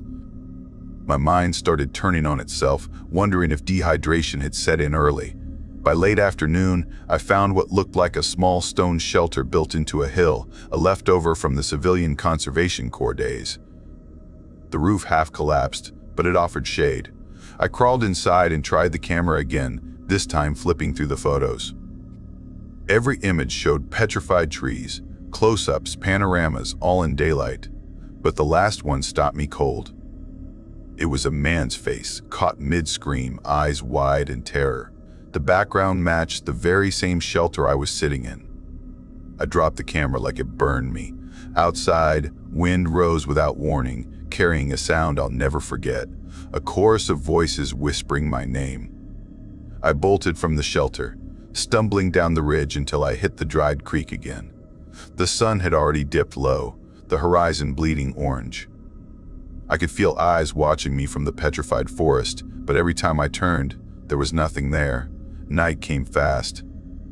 I set up the tent again out of instinct, though part of me knew I wouldn't sleep. Around 10:30 p.m., my flashlight flickered and died. I sat in total darkness, clutching the frozen bear spray I still carried from my Yellowstone days, though there were no bears here, just things that didn't make sense. Sometime after midnight, the whispering returned, closer this time, inside the tent. The fabric trembled as if something brushed it from the outside, and the air filled with the scent of wet earth, like fresh rain on stone. I whispered to myself, "This isn't real. You're just tired. It's the wind." But then I heard breathing. Deep, steady, right above my head. My hands fumbled for the zipper, but it wouldn't move. Something was holding it shut. The tent shook violently, poles bending as if something huge leaned on it. I panicked, drove my shoulder through the back wall and burst out into the freezing night. The moon was high, and the desert glowed silver, eerily bright. All around me, shapes were kneeling, dozens of them, made of stone and dust, rising from the ground where logs had once been. Their heads turned slowly toward me. I ran again, barefoot this time, cutting through scrub and rock, every step a slice of pain. Behind me came the sound of something heavy dragging through sand. I didn't dare look. The whispering became laughter, soft, childlike, echoing from everywhere at once. I stumbled upon the dry creek again, following it toward what I hoped was the highway. The temperature had plummeted, frost coating the stones. My breath came out in clouds, and every time I exhaled, I thought I saw faces forming in the mist. When I tripped, the flashlight flew from my hand and clattered against a petrified trunk. For a moment, its beam caught a reflection metal, a park sign half buried in the sand. It read, "Restricted area. Do not enter beyond marker 9. I'd been walking in circles. Something moved behind the sign. A tall shape stepped forward, its outline flickering like heat shimmer. It looked human until the light hit its skin, cracked like bark, colored like fossilized wood. Its head tilted, and I heard that same low whisper from before, only this time the words were clear. You took his place." I bolted, legs numb, lungs on fire. The whisper followed, turning into a rumbling chorus. The ground itself seemed to breathe. When I reached the ravine, narrow and dark, I squeezed inside, scraping my arms raw against the stone walls. I stayed there for hours, pressed into the cold rock, listening as something massive moved outside, circling, dragging claws against the canyon floor. The same patient rhythm I'd heard around my tent. I don't know when dawn came. The first light crept in pale and silent. The desert looked innocent again, washed clean by morning frost. When I crawled out, everything hurt: my hands, my feet, my throat from breathing the cold. I made my way back toward where I thought the trail should be, following the sun. It took 5 hours before I found the Ranger Road. A truck was waiting near the barrier. 2 rangers jumped out, startled by the sight of me, half frozen, bleeding, covered in dust. One of them, a woman named Perez, wrapped me in a blanket while the other called for medical. When I tried to explain what happened, their faces went still. Perez exchanged a look with her partner. She said quietly, "We found your camp yesterday morning, but you weren't there. Thought maybe you'd gone out to the highway. The tent was torn to shreds. There were handprints all over the sand, kneeling ones. They took me to the hospital in Holbrook, where doctors stitched my feet and treated me for exposure. They said I'd been missing for 36 hours. The investigators later went back for the camera. What they told me afterward still makes me wake up sweating. Every photo was the same, petrified logs in daylight, except the last one. It showed me crouched inside that ravine, staring wide-eyed at the camera. I never took that picture. I quit my job a month later. Sold the equipment, deleted the field reports, tried to convince myself it was trauma, stress, desert isolation. But even now, when I close my eyes, I see those figures kneeling among the logs, their mouths moving as if in prayer. Sometimes at night, I dream I'm back there. The air smells like stone dust and rain. My compass spins, and the world hums beneath my feet. Then I hear my name, whispered from somewhere just out of sight. When I wake, there's always sand on the floor beside my bed. The park rangers still won't talk about that section of the Petrified Forest. Locals say compasses still spin there, and sometimes at sunset you can see shapes kneeling among the logs, whispering as if begging the stone to remember them. And sometimes a camera turns up in the sand with the last photo showing someone new, someone who shouldn't be there. I haven't been back since. But sometimes, when the wind's just right, I swear I can hear the desert breathing again.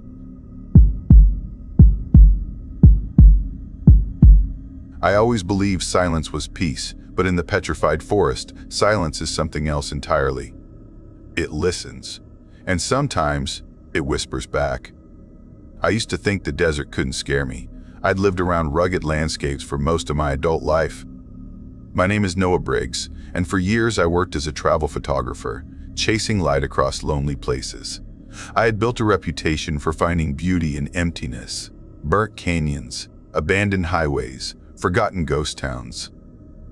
But what happened in the summer of 2019 in Arizona's Petrified Forest National Park changed everything I believed about beauty, about silence, about what it means to be alone. Back then, I had just moved from Flagstaff to a small apartment near Holbrook. It was supposed to be temporary, just long enough to finish a freelance project photographing the painted desert formations. The client wanted untouched wilderness shots, nothing man-made in the frame. I thought I could handle it easily. The desert had been my second home for years, and I prided myself on my survival skills. When I found a small hiking group online called the Sunstone Explorers, I joined thinking it would be a great way to reach the more hidden parts of the forest. The organizer, Harold Dean, was a seasoned hiker with skin like old leather and a habit of speaking in riddles. He'd been guiding people through the Petrified Forest for decades and swore he knew places the maps forgot. That Saturday morning, I packed my bag with everything I thought I'd need: 3 liters of water, protein bars, a camera, sunscreen, a small jacket, and a field notebook. Harold had warned everyone to carry more water than usual. He said the forest was deceptive, that the wind and the dryness made you think you weren't sweating until it was too late. I laughed it off. 3 liters would be plenty for a 5-hour hike. We met at a gas station off Route 180 at 6 in the morning, the sun still a dull smear on the horizon. There were 7 of us total, a mix of hikers, a geology student, a young couple, and me. Harold reviewed the route, a circular trail through an old, unmarked section of the park. He said we'd pass through the Blue Mesa, follow a dry wash into a narrow canyon, and exit near the Crystal Forest. Before we left, Harold made everyone show their water. He looked at mine, squinting through sun-cracked eyes, and said it might be cutting it close. The gas station was closed, so there was nothing I could do. I told him I'd be fine. For the first hour, everything was perfect. The sunrise set, the petrified logs ablaze with orange light, turning them into stone flames frozen in time. My camera couldn't capture half of what I saw, but I tried anyway, crouching low to photograph how the light hit the fossilized wood, how the wind sculpted the dust into rippling waves. The group moved at a steady pace, but I kept stopping to shoot, lagging behind a little more each time. Harold had told us to stay together, but I didn't listen. I was too focused on the way the morning light turned everything into a dream. Around 7:45 a.m., we reached a section of the trail where the ground split open into a small canyon. The shadows there looked almost alive, long, twisting things that seemed to stretch and curl when the wind moved the dust. I spotted a natural arch about 100 yards away. The sunlight hit it at just the right angle, creating a fiery halo around the rock.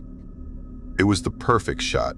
I told the hiker nearest to me, a woman named Jenna, a biology teacher from Tucson, that I'd catch up in a minute. She nodded, her neon blue backpack flashing as she disappeared around a bend. I scrambled up toward the arch, my boots sliding on loose gravel. I spent maybe 15 minutes shooting from every angle, trying to capture the way the shadows pooled beneath the arch like liquid. When I finally lowered my camera, I realized the silence had changed. It wasn't peaceful anymore. It was heavy. No footsteps, no voices. Just the endless hiss of wind brushing over rock. I hurried back down to the trail, expecting to see the others just ahead, but the canyon floor was empty. I went right, since that's the direction we'd been walking. After 20 minutes of quick walking, I still hadn't caught up. That's when I noticed the footprints. At first they were clear, boot prints, probably Harold's. But halfway down the trail, they vanished, just stopped. In their place were barefoot prints, smaller and lighter, leading off into the open desert. I froze. It didn't make sense. Nobody in our group had been barefoot. The heat was already climbing, and sweat rolled down my back as I stood there staring at those prints. I told myself it was a trick of the light, maybe erosion, maybe animal tracks warped by wind. I followed the main path again. After another 20 minutes, it forked into 2 trails near a stand of twisted, petrified logs. My phone had no signal, just the faint words, "Emergency calls only." I picked the left trail. It looked more worn, more traveled. I figured it would circle back to the main loop. Instead, it climbed steeply upward. Harold's route had been mostly flat, so this felt wrong. My first bottle of water was already half gone. By 8:20 a.m., the sun was brutal. My weather app said it was 98 degrees already. My shirt was soaked, but it dried within seconds in the dry air. I backtracked, wasting another half hour and more water. The second path looked more promising, wide and shaded by high canyon walls, but after a mile, it dead-ended at a pile of fallen stone. That's when the first strange thing happened. I heard someone whisper my name. Not shouted, whispered right behind my ear. I spun around, heart slamming against my ribs, but there was no one there. Just still air and red stone. My shadow stretched long and thin across the sand, trembling slightly with my shaking hands. I tried to laugh it off. Maybe I was dehydrated already. Maybe my mind was playing tricks. But when I looked at my footprints behind me, they ended halfway back, the same way the groups had, replaced again by barefoot prints, leading the opposite direction. I decided to head back toward the canyon entrance, but nothing looked familiar anymore. Every ridge, every rock seemed to have shifted. The sunlight was flattening the landscape, erasing depth, turning everything into a shimmering mirage. By 10 in the morning, I'd finished my second bottle and started the third. My lips were cracked, my neck burning. The air felt like breathing through a blow dryer. I found a small overhang, crouched beneath it, just enough shade to cool my head. That's when I saw smoke in the distance. A thin gray line rising against the blue sky. Relief flooded through me. Someone must have set up a campfire, maybe the group, maybe another hiker. I started walking toward it, my legs weak but determined. The smoke twisted and danced in the wind, but as I got closer, it faded. By the time I reached the spot, there was nothing. No fire, no ashes, not even footprints. Just empty desert. I stood there for a long time, staring at the blank ground, my stomach turning. The silence pressed against me, thick and suffocating. I could hear my own pulse in my ears. At 11:30 a.m., my last water bottle was almost empty. I rationed what was left into tiny sips. My phone battery was at 8%. I turned off everything but emergency mode and tucked it back into my pack. Then the whispers started again, soft at first, like the wind brushing through dry grass, but growing clearer. They said my name again and again. Some sounded like my mother, some sounded like Harold. One sounded exactly like Jenna. I turned slowly, scanning the ridges, but saw only the petrified logs, standing upright like ancient sentinels frozen mid-scream. I pressed my hands over my ears, but the voices were inside, slipping through like smoke. By noon, the temperature had crossed 105. I sat in the shade of a fallen log, trembling, my mind looping through fragments of memory, cold showers, swimming pools, the taste of lemonade. Anything wet. Anything cool. Then I saw movement. A figure, far away, walking slowly toward the horizon, barefoot. Thin, its head turned slightly toward me, though I couldn't see its face through the heat haze. I shouted, waved my arms, stumbled after it, but the distance never changed. It just kept walking, each step silent, each movement too slow, too deliberate. When I blinked, it was gone. I don't remember how long I sat there. Maybe an hour, maybe 5. When I finally stood, the shadows had lengthened, my skin burned, my tongue swollen. I could see power lines in the distance, black lines against the blinding sky. They meant roads, people, water. I tore a few pages from my notebook, scribbled my name and the date, and left them weighted down with rocks, arrows pointing toward the direction I was heading. My water was gone. I drank the last drops before I began walking. The ground felt like it was on fire through my boots. Every few minutes, I had to stop and crouch, trying to breathe through the pain. The whispers followed me.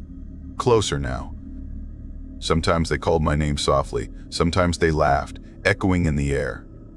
Once I heard a woman's voice whispering my name beside my ear, and at the same time I saw her, the same woman, standing far ahead in the desert, motionless. I screamed, but no sound came out. My throat was dust. The power lines seemed to stay the same distance away no matter how far I walked.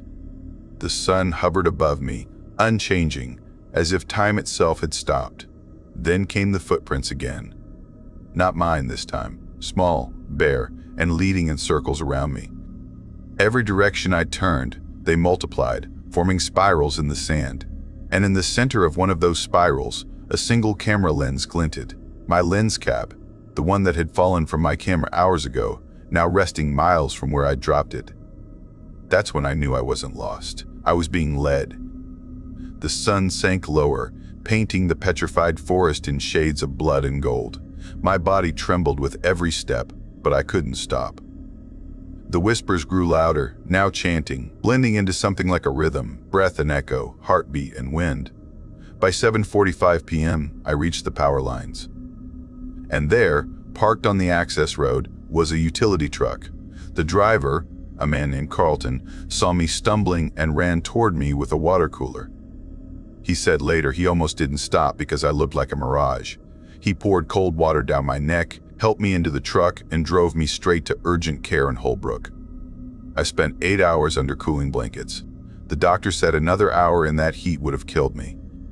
Harold and the group had already called search and rescue when they realized I was missing. I survived.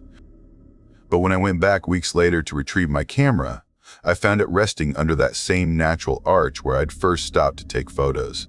The lens was cracked, the body half buried in sand. And on the memory card, the last photo wasn't one I remembered taking. It was of me, standing in the middle of the desert, eyes wide, sunburned, looking straight at the camera, from a distance that should have been impossible. Behind me, in the frame, something moved. A shape, tall and thin, made of shadow and light, standing among the petrified trees. I still photograph deserts, but never alone. I carry 6 liters of water now, and a GPS beacon that sends my location every 10 minutes. People say the Petrified Forest is silent. They're wrong. It listens, and sometimes, when the wind shifts, it whispers back.